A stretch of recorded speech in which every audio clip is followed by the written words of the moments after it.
그날 평범했던 저녁이 악몽으로 변했습니다. 이유도 모른 채 어머니의 눈빛이 낯설게 식어갔죠. 그날 저녁 식탁 위엔 김이 모락모락 나는 미역국이 놓여 있었습니다. 평소처럼 고요했고 평화로워 보였어요. 하지만 그날만큼은 공기 속에 알 수 없는 불안이 떠돌고 있었습니다. 윤정은 식탁에 앉아 있었고 며느리 수지는 조심스럽게 국을 푸고 있었죠. 어머님, 요즘 속이 쓰시다면서요? 그래서 소화에 좋은 미역국 끓였어요. 수진의 목소리는 다정했지만 윤정의 얼굴엔 묘한 그늘이 드리워져 있었습니다. 입가엔 미소가 있었지만 눈빛은 어딘가 경계심을 품고 있었죠. 요즘 애들은 참 너무 완벽해. 늘 상냥하고 늘 정답 같아. 그게 더 의심스러워. 윤정은 국을 한 숟갈 떠서 천천히 입에 넣었습니다. 그리고 미묘한 표정이 스쳤죠. 이상하네. 이게 무슨 미역이 이래? 수지는 잠시 멈칫하더니 웃으며 대답했어요. 새 미역 써봤어요. 몸에 좋대요. 윤정은 숟가락을 내려놓으며 말했다. 그래, 몸에 좋은 게 꼭 맛있을 필요는 없지. 말은 그랬지만 그녀의 눈빛은 이미 달라져 있었습니다. 의심과 불신, 그 낯선 그림자가 천천히 마음속으로 스며들고 있었죠. 그날 밤 윤정은 복통으로 응급실에 실려갔습니다. 하얀 형광등 아래 의사가 차트를 내려다보며 말했죠. 식중독은 아닙니다. 다만 인위적인 약물 반응이 조금 보입니다. 그 한마디가 윤정의 머릿속을 뚫고 지나갔습니다. 약물, 인위적인 성분, 그녀의 머릿속엔 한 사람의 얼굴이 떠올랐습니다. 며느리 수진. 윤정은 중얼거렸습니다. 설마. 병원 복도에 앉은 윤정은 의사의 말이 계속 귀에 맴돌았어요. 식중독은 아닙니다. 다만 인위적인 약물 반응이 조금 있습니다. 인위적인 약물. 그 단어가 뇌리에 박혀 계속해서 떠오르고 또 떠올랐습니다. 약물이라니 누가 왜? 눈을 감자 머릿속에 하나의 얼굴이 번쩍 떠올랐죠. 며느리 수진. 집으로 돌아온 윤정은 거실 불을 켜지도 않은 채 한참을 앉아 있었습니다. 식탁 위엔 병원에서 받은 약봉지가 놓여 있었어요. 그 봉투 위로 겹쳐지는 수진의 얼굴.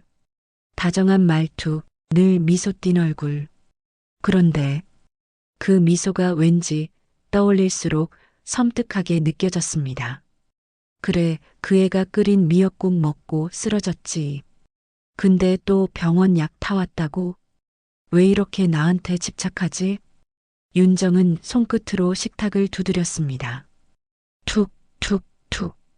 그 소리가 조용한 집안을 채웠죠. 그녀의 눈빛이 점점 차가워졌습니다. 다음 날 아침, 수지는 늘 그렇듯 문을 두드렸어요.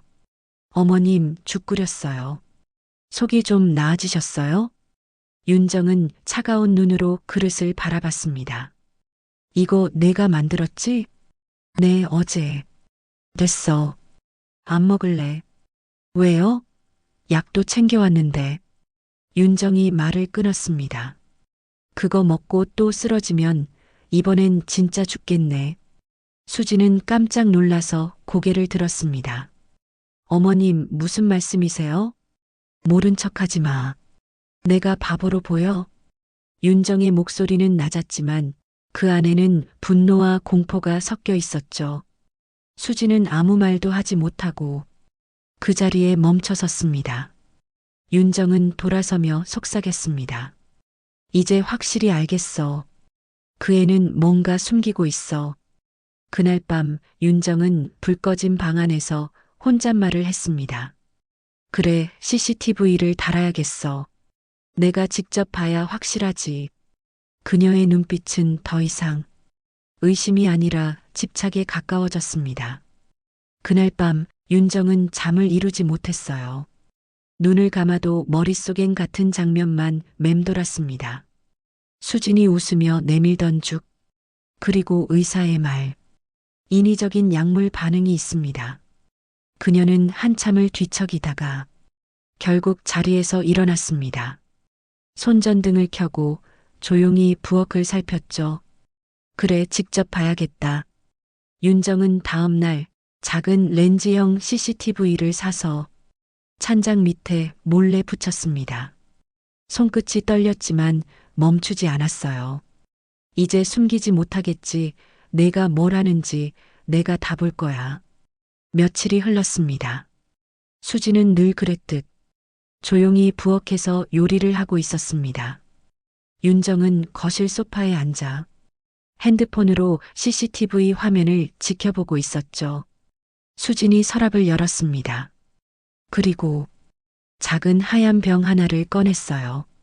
윤정의 눈이 커졌습니다.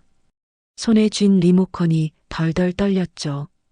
화면 속 수지는 국을 한번 젓더니 병 안에 하얀 가루를 숟가락으로 조심스럽게 덜어 넣었습니다. 그녀의 손끝이 살짝 떨렸지만 표정은 담담했습니다. 그 장면을 본 윤정의 얼굴은 순식간에 하얗게 질렸습니다. 맞다. 목소리가 떨렸습니다. 맞다고, 내가 본 거야.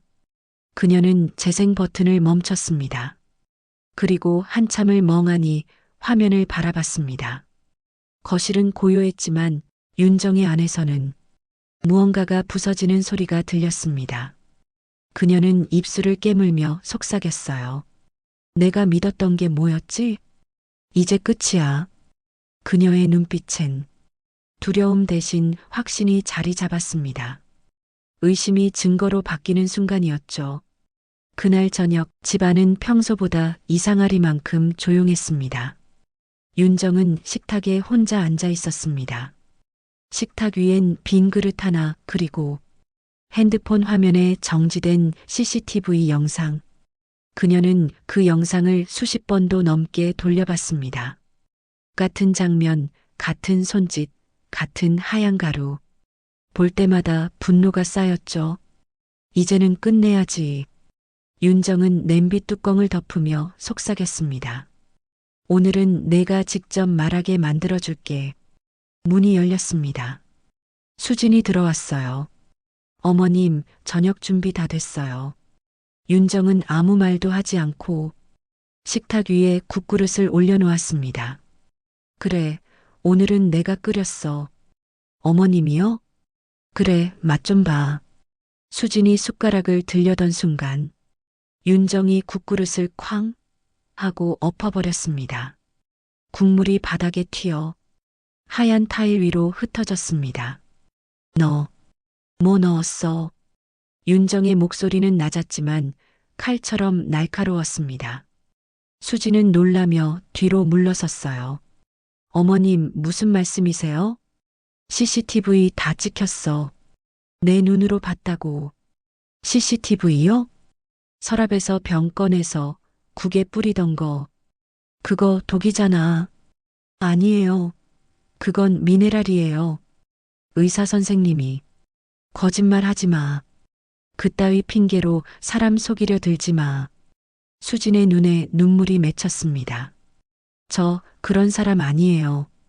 어머님 생각해서. 윤정은 소리쳤습니다. 입 닥쳐. 내가 언제부터 너 같은 년 밥을 얻어먹었는지 내가 이제야 정신이 드네. 그녀는 접시를 집어 던졌습니다. 탁 하고 벽에 부딪히며 깨지는 소리. 그 소리가 두 사람의 마지막 선을 끊어버렸습니다. 수지는 울면서 말했다. 어머님, 제발 믿어주세요. 저 진짜 아무 잘못. 믿어? 내가 너 같은 걸 왜 믿어? 이 집에 들어와서 우리 아들 홀리고 이젠 나까지 없애려는 거잖아. 윤정은 달려들어 수진의 팔을 거칠게 밀쳤습니다. 수진은 휘청하며 벽에 부딪히고 그 자리에 주저앉았습니다. 나가. 지금 당장 나가. 두 번 다시 이 문턱 넘지 마. 수진은 울면서 고개를 숙였어요. 어머님, 정말 아니에요. 꺼져. 다시는 내 앞에 나타나지 마. 문이 열리고 차가운 바람이 거실 안으로 밀려들었습니다. 수지는 끝내 아무 말도 하지 못한 채 울음 섞인 숨소리를 남기고 문을 나섰습니다. 그녀가 사라진 뒤 윤정은 한참을 그대로 서 있었습니다. 바닥에는 흩어진 국물과 깨진 접시 조각, 그리고 그 위로 떨어지는 윤정의 숨소리만이 남았습니다. 문이 닫히는 소리가 유난히 길게 울렸습니다. 수진이 떠난 뒤 집안은 마치 사람이 살지 않는 곳처럼 조용했습니다. 윤정은 식탁 옆에 서서 한참이나 움직이지 못했어요. 바닥엔 흩어진 국물과 깨진 그릇 조각들이 널려 있었죠. 그 위로 윤정의 발끝이 멈춰 있었습니다. 그녀는 무심코 손등에 튄 국물을 닦으며 중얼거렸어요. 그래, 잘했어. 이젠 안전해졌어. 하지만 목소리는 떨렸습니다. 스스로를 설득하듯 말했지만 그 말이 공기 중에서 금세 부서졌죠. 그날 밤 윤정은 잠이 오지 않았습니다. 부엌 불빛이 꺼지지 않은 채 의자에 기대 앉은 그녀의 눈은 텅 비어 있었어요. 시계 초침 소리만 들렸습니다. 그 단조로운 소리가 왠지 심장 소리처럼 느껴졌습니다. 그래도 내가 틀린 건 아니야. 내가 본 건 확실했어. 그 아이가 직접 가루를 넣었잖아. 그녀는 그렇게 생각하려 했습니다. 하지만 생각이 이어질수록 무언가 이상하게 가슴이 먹먹했어요. 식탁 위엔 수진이 늘 올려두던 컵 하나가 그대로 남아 있었습니다. 컵 가장자리에 묻은 립스틱 자국, 그리고 그녀가 마지막으로 덮어놓은 앞치마 한 벌. 윤정은 그걸 한참 바라보다 천천히 눈을 감았습니다. 아무 말도 나오지 않았어요. 그저 입술이 마르고 숨이 점점 가빠졌습니다. 며칠 후 아들이 집에 찾아왔습니다. 엄마, 수진 어디 갔어요? 그건 왜 물어? 전화도 안 되고 집에도 안 들어와요. 윤정은 무표정하게 대답했어요. 그 애는 이제 이 집 사람이 아니야. 무슨 뜻이에요? 그 애가 한 짓 내가 다 봤어. 아들의 얼굴이 굳었습니다. 엄마 혹시 CCTV 봤다는 그거요? 그건 오해예요. 오해? 그걸 직접 봤는데도? 엄마. 아들은 더 말을 잇지 못했어요. 그리고 조용히 고개를 숙였습니다. 엄마, 저도 나갈게요. 그 말이 떨어지자 윤정은 아무 말도 할 수 없었습니다. 그저 문이 닫히는 소리만 집안에 다시 울려 퍼졌죠.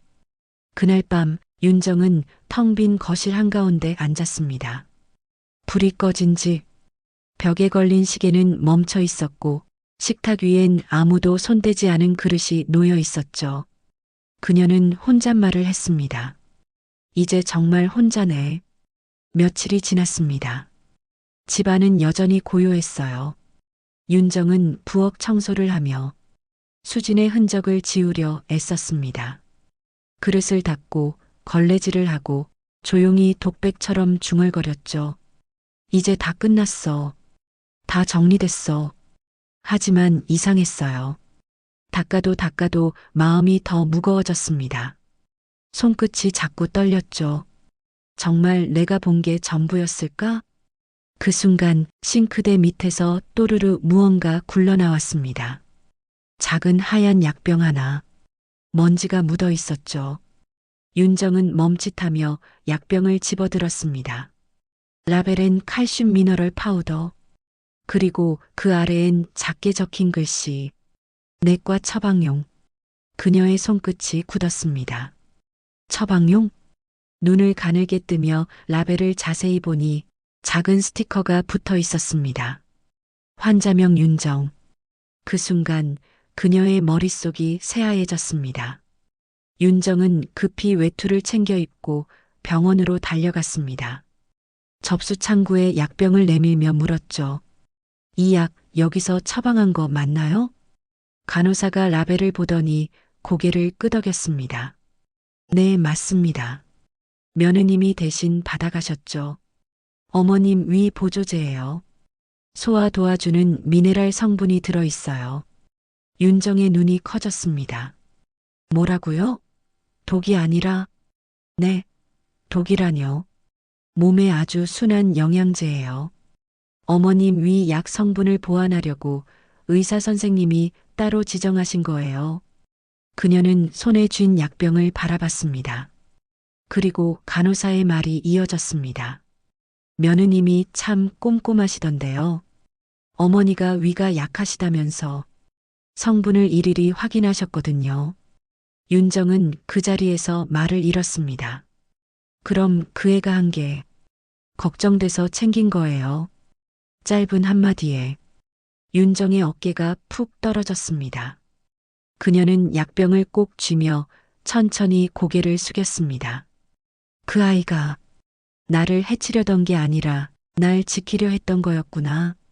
눈물이 약병 위로 떨어졌습니다.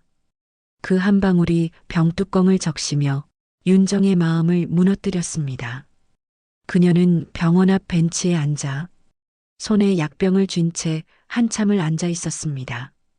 햇빛이 약하게 비쳤고 그 빛이 약병 속 하얀 가루를 반짝이게 했습니다. 나는 왜 그 애를 믿지 않았을까? 며칠이 흘렀다. 윤정은 여전히 부엌을 정리하지 못했다. 매일같이 청소를 하면서도 손끝은 자꾸 멈췄다. 닦을 것도 버릴 것도 없는데 괜히 냄비 뚜껑을 열었다 닫았다를 반복했다. 식탁 위엔 수진이 앉던 자리가 그대로였다. 숟가락 하나, 컵 하나. 그 자리에 앉을 때마다 자꾸 그날의 소리가 들려왔다. 너 뭐 넣었어, 이년아. 그 말이 공기 중에 아직도 떠 있는 듯했다. 냉장고 문을 열자 문 안쪽에 낡은 포스트잇 하나가 붙어 있었다. 어머니 식후 약 챙겨드리기. 윤정의 손이 멈췄다. 그 글씨는 분명 수진의 것이었다. 삐뚤빼뚤한 글씨, 볼펜이 중간에 끊겨 눌린 자국까지 그대로였다. 그녀는 한참 동안 그 글씨를 바라보다 손끝으로 천천히 포스트잇을 떼어냈다. 그날도 이걸 붙이고 있었겠구나. 냉장고 속엔 수진이 담가둔 반찬들이 여전히 남아 있었다. 뚜껑엔 날짜가 적혀 있었다. 10월 12일 어머님 좋아하시는 멸치볶음. 윤정은 김치통을 열었다. 조금 시큼했지만 그 냄새가 낯설지 않았다. 그녀는 한 숟가락 떠서 입에 넣었다. 입안에 퍼지는 짠맛, 달콤함, 그리고 갑자기 밀려드는 눈물. 그녀는 조용히 부엌으로 걸어가 미역을 꺼내 물에 담갔다. 그날처럼, 아니, 이제는 다르게 끓이고 싶었다.